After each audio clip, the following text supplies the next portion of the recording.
Saudara-saudari yang saya kasihi di dalam Kristus, judul renungan saya kali ini adalah Kristen Dualisme atau Kristen Inkarnasional. Mungkin ada beberapa dari saudara yang familiar dengan istilah ini dan ada yang tidak. Arti dari dualisme adalah pemisahan dua ruang yang saling bertentangan yang tidak mungkin bisa disatukan. Kristen dualisme berarti orang Kristen yang dalam hidupnya mempunyai dua ruang, yaitu memisahkan antara yang sakral dengan yang sekuler, antara yang rohani dengan yang duniawi atau material.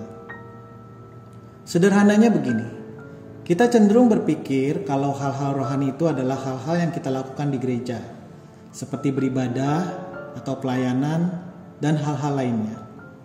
Sedangkan di dalam kehidupan keluarga, sekolah, kampus, dan pekerjaan, itu adalah daerah yang sekuler atau duniawi. Bagaimana sih kita mengetahui bahwa seseorang hidup dalam kekristenan yang dualisme? Saya ada beberapa contoh. Dulu, mungkin sekitar 10 tahun yang lalu, saya pernah bertemu seorang bapak di gereja yang berkata begini kepada saya. Pak Daniel, kalau soal rohani itu urusannya di gereja. Kalau bisnis dicampur sama rohani, wah, bisnisnya nggak bakalan bisa jalan. Prinsipnya beda itu, gak bisa dicampur-campur. Saya cukup kaget mendengarnya. Kenapa? Karena Bapak ini cukup aktif pelayanan di gereja.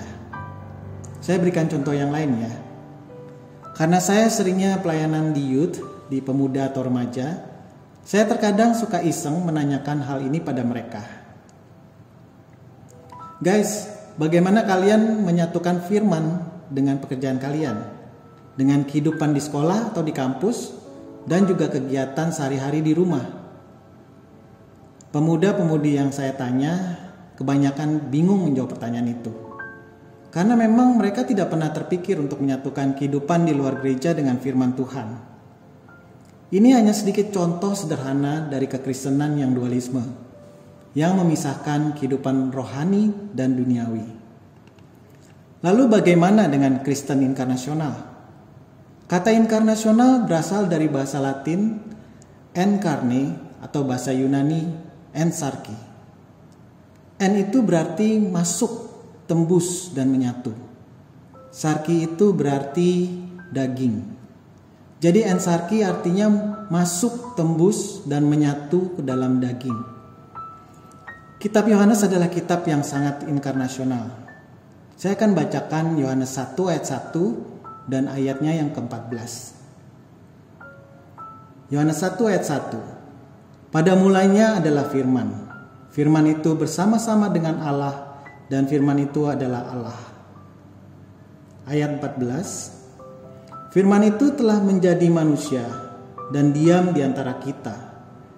Dan kita telah melihat kemuliaannya, yaitu kemuliaan yang diberikan kepadanya sebagai anak tunggal Bapa, penuh kasih karunia dan kebenaran. Yesus adalah pribadi yang inkarnasional. Dia pada mulanya ada bersama dengan Allah, lalu masuk ke dalam dunia, berbaur dan menyatu dengan manusia tanpa kehilangan esensi firman dan keilahian dalam dirinya. Bahkan ia mengubahkan dunia. Intinya kira-kira seperti ini. Inkarnasional adalah dua bentuk yang tadinya terpisah, kemudian menyatu dan membaur, membuat satu bentuk modifikasi yang baru. Saya akan mencoba menjelaskan inkarnasional secara sederhana, supaya mudah dimengerti. Saudara tentu tahu garam, bumbu dapur yang paling penting untuk memasak. Saya kalau lagi iseng suka masak-masak bersama dengan istri saya. Nah, garam dan bahan makanan adalah dua bentuk yang awalnya saling terpisah. Misalkan kita mau masak capcay. Tentunya pada saat memasak kita mencampurkan garam tersebut ke dalam bahan-bahan makanan. Dan kemudian garam itu menyatu dengan bahan-bahan makanan tersebut. Akhirnya garam tersebut membuat bahan-bahan makanan tersebut menjadi lebih enak. Karena garam mempunyai sifat mengeluarkan rasa dari setiap bahan-bahan lainnya. Yang awalnya lebih bersifat agak hambar menjadi lebih enak. Apakah waktu kita disuguhkan makanan tersebut kita bilang itu adalah garam? Tentu tidak, bukan? Kita bilang itu capcay. Garamnya kan sudah menyatu dan tidak kelihatan lagi. Tapi bisa dirasakan di lidah kita. Waktu kita makan, enak sekali. Inilah contoh dari dua bentuk yang tadinya terpisah, kemudian menyatu dan membuat suatu bentuk yang baru, yang lebih enak dan lebih mantap. Inilah sebuah ilustrasi yang mungkin tidak sempurna, tetapi cukup untuk menggambarkan kata inkarnasional. Kita bisa mengibaratkan garam itu adalah firman atau Injil. Sedangkan capcay itu bisa berarti hidup kita. Capcay berarti 10 sayur. Jadi anggap saja bahan-bahan sayur tersebut sebagai bermacam-macam aspek dalam kehidupan kita sehari-hari. Anggap saja wortel itu kehidupan persahabatan kita misalkan. Daging ayamnya itu kehidupan di pekerjaan kita. Dan bahan-bahan lainnya itu keuangan, keluarga, dan seterusnya. Yesus tidak pernah menjalani kehidupan yang dualisme.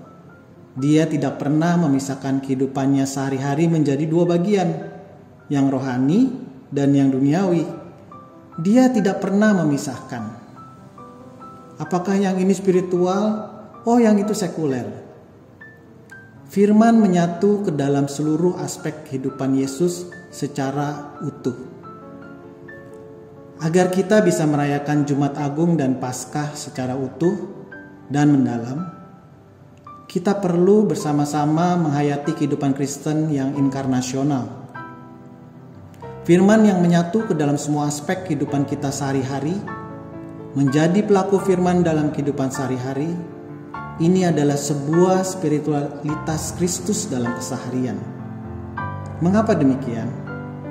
Karena karya kematian dan kebangkitan Yesus itu terjadi setelah Sang Firman, yaitu Yesus sendiri, telah menjalani sebuah kehidupan yang inkarnasional di dalam daging, yaitu sebuah kehidupan di mana Firman menyatu dengan kehidupan sehari-hari.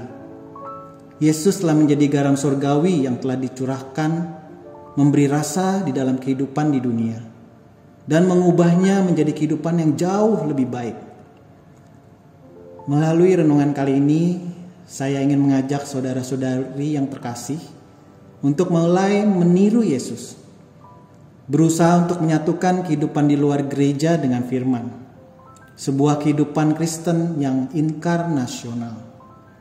Menjadi garam bagi dunia berarti menjadi saksi-saksi Kristus yang mampu menyatukan firman atau Injil dengan berbagai sisi kehidupan kita yang lain, baik dalam keluarga sebagai anak dan orang tua, di sekolah atau kampus sebagai guru dan siswa-siswi, dunia kerja sebagai karyawan, di dunia bisnis sebagai pemilik bisnis, dan seterusnya.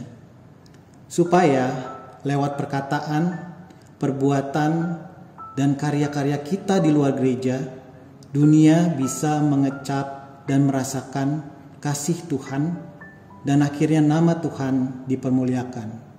Amin.